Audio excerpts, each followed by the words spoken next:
Nagpur village में विनोद थोड़े पैसे से एक सेकंड हैंड बस खरीदकर शहर का कृष्णा पब्लिक स्कूल को बच्चे को ले जाते रहता है, फिर उन्हें सुरक्षित घर वापस पहुंचाता है। इस तरह कमाए पैसों से वो अपने परिवार का पालन पोषण करता है। बच्चों चलो, स्कूल बस आ गया है, सब रेडी होकर आ जाओ। इस तरह माइक में विनोद की आवाज सुनकर बच्चे एक एक करके आकर बस में बैठ जाते हैं।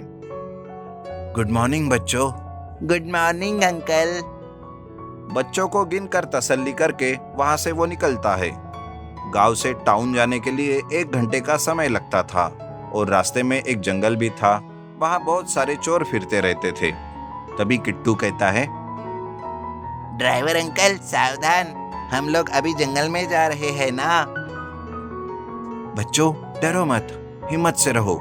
अगर रास्ते में चोरों ने बस को रोक लिया तो आपके पास जो कुछ भी है उन्हें दे दीजिए, जब भी हम सुरक्षित यहाँ से निकल सकते हैं। विनोद अंकल, हम पुलिस को इन चोरों के बारे में खबर दे तो पुलिस पकड़कर ले जाएंगे उन्हें। लेकिन वे चोर कब आएंगे किसको पता बेटा। पुलिस भी अपनी कोशिश कर रही है लेकिन वो पकड़ नहीं पा रही। इस तरह से कहते हुए वो जंगल से जाते रहते हैं। थोड़ी देर बाद रास्ते में चोर बस को रोककर बच्चों को डराते रहते हैं।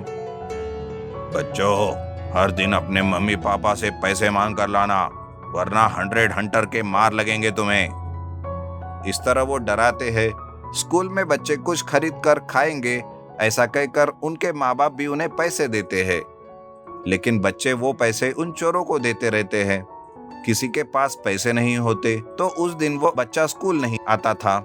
इस तरह एक एक करके सारे बच्चे स्कूल जाना छोड़ देते हैं। इससे विनोद का बस भी बंद पड़ जाता है। एक दिन विनोद उदास होकर एक पेड़ के नीचे बैठकर सोचता रहता है, अब मेरा जीवन कैसे चलेगा। स्कूल वाले पैसे नहीं देंगे, पता नहीं रास्ते के चोरों का कब पीछा छूटेगा। उन चोरों को भगाने के लिए मेरे पास कोई जादुई शक्तियां भी तो नहीं है। तभी उसे कोई आवाज आती है। उसे एक पेड़ कहता है, देखो बेटा, मुझे बहुत प्यास लगी है, तुम जरा पानी पिला दो, वरना इस प्यास से मैं मर जाऊंगा। पेड़ को बात करते हुए देखकर विनोद हैरान हो जाता है। अरे ये क्या, लगता है ये जादुई पेड़ है। हाँ बेटा, मैं ये जादुई पेड़ हूँ। अगर तुमने मेरी प्यास बुझाई तो तुम्हारी समस्या का समाधान करूंगा। मायावी पेड़ की बातें सुनकर विनोद खुशी खुशी एक कुएं के पास जाकर पानी लाकर उसे डालता है और उन चोरों को भगाने की मांग करता है। इतने में जादुई पेड़ एक मायावी स्कूल बस को देती है। तब विनोद खुशी खुशी उस स्कूल बस को लेकर गांव आता है और कहता है, बच्चों आज से हम इस मैजिकल स्कूल बस में स्कूल जाएंगे। अब वो चोर भी हमें कुछ नहीं कर पाएंगे। सारे बच्चे बस को देखकर खुश होते हैं और आकर बैठ जाते हैं। बस के विंडो से बच्चों के लिए आइसक्रीम आते हैं और उन्हें खाते हुए वो स्कूल के लिए निकलते हैं। रास्ते में स्कूल बस को देखते ही चोर बस को रोकते हैं। जब सारे बच्चों को नीचे उतारकर वो जादुई बस फायर ट्रक के रूप में बदलकर सारे चोरों को भगा भगा कर मारती है। इससे डरकर वे चोर भाग जाते हैं। मायावी बस कहता है, आज से आपको कोई परेशान नहीं करेगा। अगर आपको कुछ भी चाहिए तो ड्राइवर अंकल से मांग लेना। इस तरह फायर ट्रक स्कूल बस के रूप में बदल जाती है। यह देखकर सारे बच्चे खुश हो जाते हैं। उस दिन से सारे बच्चे मैजिकल स्कूल बस में रेगुलर स्कूल जाते रहते हैं। नीरगढ़ नाम के गांव में रूपा और सुमित नाम के पति पत्नी रहते थे। रूपा का पति बीमार था, इस वजह से रूपा को ही काम करना पड़ता था। रूपा छोटे मोटे काम करके अपना और अपने पति का पालन पोषण करती थी। एक दिन रूपा की सहेली बिंदु रूपा से मिलने आती है और कहती है, अरे रूपा, कब तक तुम ऐसे छोटे मोटे काम करती रहोगी? क्यों ना तुम एक होटल खोलो, तुम रोटियां बहुत अच्छी बनाती हो। बिंदु, तुम मेरी हालत को जानते हुए ये कैसे कह सकती हो? मेरे पास इतने पैसे कहाँ है कि मैं होटल खोल सकूं? अरे रूपा, तुम पैसों की चिंता मत करो, तुम बस स्वादिष्ट रोटियां बनाओ, फिर देखो तुम्हारा नाम इस गांव में कैसे मशहूर हो जाता है। बिंदु की मदद से रूपा एक होटल खोलती है। होटल बहुत ही अच्छे से चल रहा था। रूपा की बनाई हुई तरह तरह की रोटियां जैसे रुमाली रोटी, बाजरे की रोटी, गेहूं की रोटी, चावल की रोटी और कई तरह के रोटियां ग्राहकों को बहुत पसंद आती है। होटल हमेशा ग्राहकों से भरा रहता था, अच्छे पैसे भी आने लगते हैं। रूपा और बिंदु बहुत खुश थे। इनकी इस तरक्की को देखकर उनके होटल के पास में ही रहने वाले जतिन इन दोनों की दोस्ती को तोड़कर इनके होटल को बंद करने की सोचता है। यह सोचकर वो एक दिन बिंदु से मिलता है और उससे शादी का प्रस्ताव रखता है। बिंदु को भी जतिन बहुत पसंद था और बिंदु शादी के लिए मान जाती है। दोनों की शादी हो जाती है। कुछ दिन के बाद धीरे धीरे बिंदु के मन में रूपा के खिलाफ वो नफरत पैदा करता है। बिंदु को रूपा से अलग कर देता है। बिंदु कहती है, देखो रूपा, मैं तुम्हें और बर्दाश्त नहीं कर सकती। हम दोनों के लिए यही बेहतर होगा कि तुम अपना बिजनेस खुद देख लो। अरे बिंदु, ऐसा क्या हो गया जो तुम मुझे अपने आप से दूर कर रही हो? देखो रूपा, बस बहुत हो गया। मुझे जितनी तुम्हारी मदद करनी थी मैंने की। अब मैं और तुम्हें बर्दाश्त नहीं कर सकती। तुम अब जा सकती हो। यह कहकर वो रूपा को वहां से भेज देती है। बिंदु रूपा की किसी भी बात को सुनने की हालत में नहीं थी। रूपा बेचारी उदास होकर वहां से निकल जाती है और अगले दिन से वो एक छोटे से ठेले पर रोटियां बेचने लगती है। बिंदु के पास एक बूढ़ा आदमी रोज रोटियां खाने आता था। जतिन बिंदु के ठेले को बंद करना चाहता था। वो अपने मन में ही सोचता है, अरे इस रूपा की बच्ची को मैं कैसे रोकूं? इसे मैंने बिंदु से अलग तो किया, पर फिर भी ये हार मान नहीं रही। मुझे किसी न किसी तरह से इसके ठेले को बंद ही करना होगा। यह सोचकर वो अपने आदमियों को रूपा के ठेले पर भेजता है। उसे तंग करने के लिए वो आदमी आकर रूपा के ठेले के पास रोटियां खा लेते थे और बिना पैसे दिए चले जाते थे। तो कोई आकर रोटी अच्छी नहीं है कहकर रोटियां और आटा नीचे फेंक कर चले जाते थे। बेचारी रूपा का ठेला बंद हो जाता है। एक दिन वो उदास होकर घर में बैठी थी कि तभी वहां एक बूढ़ा आदमी आता है। रूपा उसे कहती है, अरे काका, तुम यहाँ कैसे? क्या बात है रूपा, आजकल तुम ठेले पर रोटियां नहीं बना रही हो और ठेला भी नहीं रख रही हो। असल में वो बूढ़ा आदमी रूपा के पास रोटियां खाने आता था। रूपा उसे सारी बात बताती है। यह सुनकर बूढ़ा आदमी कहता है, बेटी रूपा, घबराओ मत, अच्छे लोगों का हमेशा अच्छा ही होता है।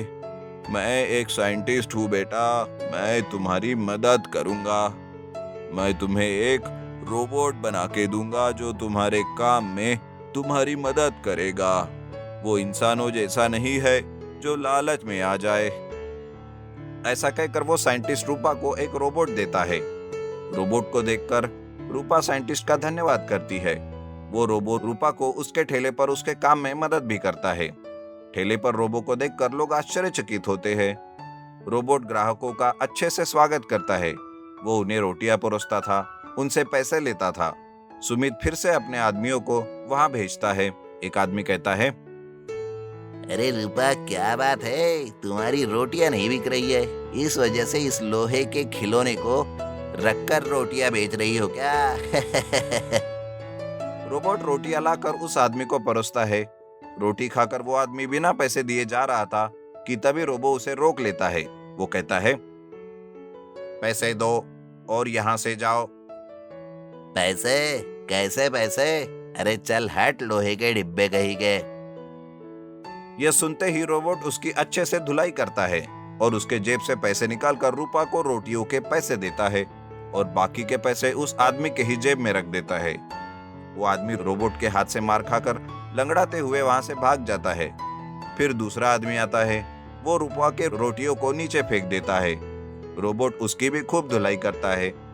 इस तरह रोबोट रूपा के ठेले पर जो भी बुरे मकसद से आने लगा उसकी खूब धुलाई करता था और इस तरह रूपा का व्यापार बहुत अच्छे से चलने लगता है और वो एक बड़ा सा होटल खोलती है और अपने पति का इलाज कराकर खुशी खुशी अपना जीवन गुजारने लगती है।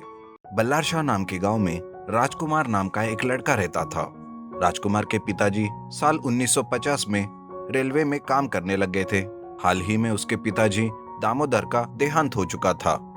जब ये बात दामोदर के दोस्त को पता चलती है तो वो राजकुमार से मिलने आते हैं। वो कहते हैं, बेटा, मुझे माफ करना, मैं देर से आया, पर मुझे अभी अभी पता चला कि दामोदर नहीं रहा।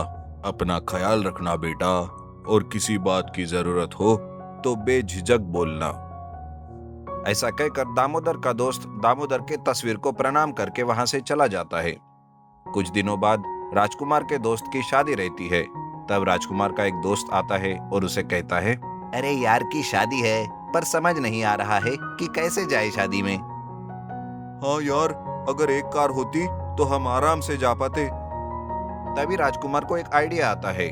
राजकुमार अपने पिताजी की पुरानी ट्रेन देखता है और अपने दोस्त से कहता है, अरे दोस्तों, इतना परेशान होने की जरूरत नहीं है, मेरे पास इसका उपाय है। मेरे पिताजी के पास एक 1950 की मैजिकल ट्रेन है, हम उसी को रिस्टोर करेंगे और शादी के लिए ट्रेन से ही चले जाएंगे। राजकुमार का आइडिया दोस्तों को बहुत पसंद आता है। राजकुमार भी उस ट्रेन को रिस्टोर करने देता है। रिस्टोर करने से पुरानी ट्रेन काम में आती है। फिर शादी का दिन आता है। राजकुमार और उसके दोस्त ट्रेन में जाते हैं। ट्रेन शुरू हो जाती है। तब सिद्धार्थ नाम का एक राजकुमार का दोस्त ज्योतिषी को फोन लगाकर बात करने लगता है। वो कहता है, ज्योतिषी जी, मैं ट्रेन चढ़ चुका हूँ। अब मुझे बताइए कि मैं कौन से दिशा में बैठूं ताकि मुझे भी शादी के लिए अच्छी लड़की मिले। तुम ईस्ट साइड में बैठो बेटा, देखना ट्रेन से उतरते ही तुम्हें अच्छी लड़की मिल जाएगी। सिद्धार्थ ज्योतिषी के मुताबिक ईस्ट साइड में ही बैठता है। तीनों दोस्त मस्त बैठकर एंजॉय करने लगते हैं कि तभी सिद्धार्थ कोल्ड ड्रिंक में शराब मिलाकर पीना चालू करता है। उसी ट्रेन में एक परिवार भी सफर कर रहा होता है। उनका 10 साल का एक मोटा सा लड़का होता है। तीनों दोस्तों को कोल्ड ड्रिंक पीते हुए देख उसका भी मन करता है और वो लड़का पास आकर कहता है, अंकल अंकल, मुझे भी कोल्ड ड्रिंक चाहिए, मुझे वो बहुत पसंद है। अरे नहीं बेटा, ये तुम्हारे पीने की चीज नहीं है। पर वो लड़का उनकी बात नहीं सुनता और जिद करने लगता है। तीनों दोस्त उसे कोल्ड ड्रिंक नहीं देते। तब वो लड़का सिद्धार्थ को एक जोर से मुक्का मारता है और उसकी कोल्ड ड्रिंक छीन लेता है और उसे पी जाता है। तीनों दोस्त उसके तरफ देखते ही रहते हैं। थोड़ी देर के बाद बेचारे उस बच्चे को चक्कर आने लगती है और वो बेहोश हो जाता है। ये देखकर उस लड़के के माता पिता तीनों से झगड़ा करने लगते हैं कि तभी टीसी वहां पर आता है और कहता है, अरे क्या शोर मचा रहे हो, चलो टिकट निकालो। टिकट की बात सुनकर राजकुमार उस टीसी से कहता है, अरे किस बात की टिकट, ये मेरी पिताजी की मैजिकल ट्रेन है, हम क्यों दे टिकट। क्या कहा, तुम्हारे बाप की है ये ट्रेन? अबे जा बे जा, बड़ा आया। और वो वहां पे क्या छिपा रखा है पीछे, दिखाओ मुझे। अरे कुछ नहीं सर, कुछ नहीं, ये तो बस कोल्ड ड्रिंक है। अरे बहुत देखे ऐसे कोल्ड ड्रिंक पीने वाले, दिखा मुझे। टीसी वो जबरदस्ती बोतल निकालकर पीने लगता है। उसे वो बहुत पसंद आता है। वो कहता है, अरे वाह, ये क्या है रे, पहले धार की लगती है, क्या मिलाया इसमें? टेस्टी है बहुत। ऐसा कहकर वो भी पीते हुए एंजॉय करने लगता है और पीकर वो भी शोर मचाता है। तभी उन सब की शिकायत पुलिस को जाती है। पुलिस मतलब राजकुमार के ही पिताजी रहते हैं। वो आते हैं और कहते हैं, अरे तुम लोग शराब पीकर ट्रेन में मस्ती कर रहे हो, समझ में नहीं आता कि पब्लिक प्लेस पर ऐसे बर्ताव करना गुनाह है। हवालदार, ले चलो इनको हवालात में और अच्छी खातिरदारी करो। फिर हवालात में उसे सभी पुलिस पीटते हैं। तब राजकुमार कहता है, अरे पिताजी मत मारो, पिताजी पिताजी मत मारो। अरे तुम लोग पढ़ाई छोड़कर आवारागर्दी करते हो क्या, इसीलिए तुम्हें पढ़ाते हैं? ऐसे ही राजकुमार और उसके दोस्त को बहुत मार गिरती है। तब सुधाकर, ये क्या हो रहा है, बेटे को कितना उठा रहा हूँ फिर भी नहीं उठ रहा। ऐसा सोचकर एक बकेट पानी उसके ऊपर डाल देते हैं। राजकुमार चौंक कर उठ जाता है और तब उसे पता चलता है कि वो एक कोई सपना देख रहा था। रामपट्टनम नाम के गांव में नवीन शिवा नाम के 2 भाई रहते थे। दोनों में बहुत प्यार था। कॉलेज जाना हो या गांव में घूमना हो, दोनों मिलकर ही एक बाइक पर ही घूमा करते थे। एक दिन कॉलेज में एक लड़की नवीन को प्रपोज करती है। मैं तुम्हें बहुत पसंद करती हूँ, क्या तुम मुझसे शादी करोगे? मैं भी तुमसे प्यार करता हूँ, पर यह बात तुमसे कह नहीं पाया। यह कहते ही दोनों एक दूसरे को बहुत ही प्यार से गले लगाते हैं। यह देख शिवा जल जाता है और जाकर अपने पिता को सारी बात बताता है। नवीन घर आते ही पिताजी उसे कहते हैं, अगर तुम्हें घर में रहना है तो तुम्हें उस लड़की को भूलना होगा, वरना मैं तुम्हें अपनी जायदाद में से एक फूटी कौड़ी भी नहीं दूंगा। मुझे आपकी जायदाद नहीं चाहिए, मुझे बस वो लड़की चाहिए पिताजी। यह कहकर वो घर से चला जाता है। उसकी माँ रोने लगती है। नवीन रानी दोनों क्या करे कुछ समझ में नहीं आता और वह रेलवे स्टेशन में बैठे रहते हैं। हम घर से तो आ गए, अब कैसे जिएंगे? हमारे पास तो पैसे भी बहुत कम है। नवीन सोच ही रहा था कि वहाँ एक समोसे बेचने वाला दिखाई देता है। उसे देख नवीन कहता है, मुझे एक ख्याल आया है, हम बिना गलती किए जो भी काम करेंगे वो सही होगा। हम समोसे का व्यापार शुरू करते हैं। ऐसा कहकर वो दोनों उसी गांव में एक छोटा सा घर भाड़े पे लेते हैं और समोसे बनाना शुरू करते हैं। पहले तो नवीन रानी के बनाए हुए समोसे को एक बक्से में रखकर ट्रेन में बेचा करता था। कोई भी उसके समोसे नहीं खरीदता था। वो उदास होकर घर वापस चला आता है। यह देख रानी कहती है, अरे आज एक भी समोसा नहीं बिका। अगर ऐसे ही रहा तो हमारी जिंदगी कैसे गुजरेगी? हाँ, हमें कुछ सोचना पड़ेगा। समोसे को ट्रेन में बाकी लोगों से थोड़े कम दाम में बेचकर देखता हूँ, तब सब हमारे समोसे ही खरीदेंगे। हाँ, बहुत अच्छा ख्याल है। यह सोचकर नवीन समोसा को बाकी के लोगों से भी कम दाम पर बेचने लगा। उसके सारे समोसे बिक जाते हैं और वो खुशी खुशी घर आता है और पैसे रानी के हाथ में रखता है। रानी बहुत खुश हो जाती है। अगले दिन नवीन समोसे लेकर ट्रेन में चढ़ता है। उसके ट्रेन में चढ़ते ही पहले से ही ट्रेन में समोसे बेच रहे समोसे वाला नवीन को रोककर कहता है, ए देखो, हम यहाँ कई दिनों से समोसे बेच रहे हैं। अब तुम नए से आकर कम दामों पर समोसे बेच रहे हो, इससे हमारा नुकसान हो रहा है। आप लोग बहुत ज्यादा दाम पर बेच रहे हो, मुझे यह दाम मुनासिब नहीं लगता, इसलिए मैं अपने दाम पर ही बेचूंगा। ऐसा कहकर नवीन उनसे बहस करता है। बाकी के लोग गुस्से से नवीन के सारे समोसे ट्रेन से बाहर फेंक देते हैं। नवीन उदास होकर घर वापस चला आता है। अगले दिन नवीन फिर से ट्रेन के पास जाता है। समोसे वाले नवीन को ट्रेन चढ़ने से रोक लेते हैं, पर नवीन बिना घबराए एक उपाय करता है। वो स्टेशन मास्टर को उसके समोसे देता है। सर, लगता है आप बहुत भूखे हैं, ये लीजिए समोसा, खाकर देखिए सर। स्टेशन मास्टर समोसा खाकर कहता है, अरे वाह, ये समोसा तो बहुत ही स्वादिष्ट है। एक समोसा 1 रुपए का है सर। क्या, इतना स्वादिष्ट समोसा और सिर्फ 1 रुपए में? हाँ सर। ऐसा कहकर नवीन वहां से चला जाता है। इस तरह नवीन हर दिन स्टेशन मास्टर को फ्री में समोसे देता है और उसकी तारीफ करता है। नवीन के खिलाफ वहां के समोसे वाले का बर्ताव देखकर स्टेशन मास्टर नवीन को ट्रेन में समोसे बेचने का परमिशन देता है। इस तरह नवीन और रानी हर मुश्किल परेशानी को झेलते हुए समोसे बेचते हैं और वो एक बड़ा घर खरीद लेते हैं और खुशी से अपना जीवन गुजारने लगते हैं।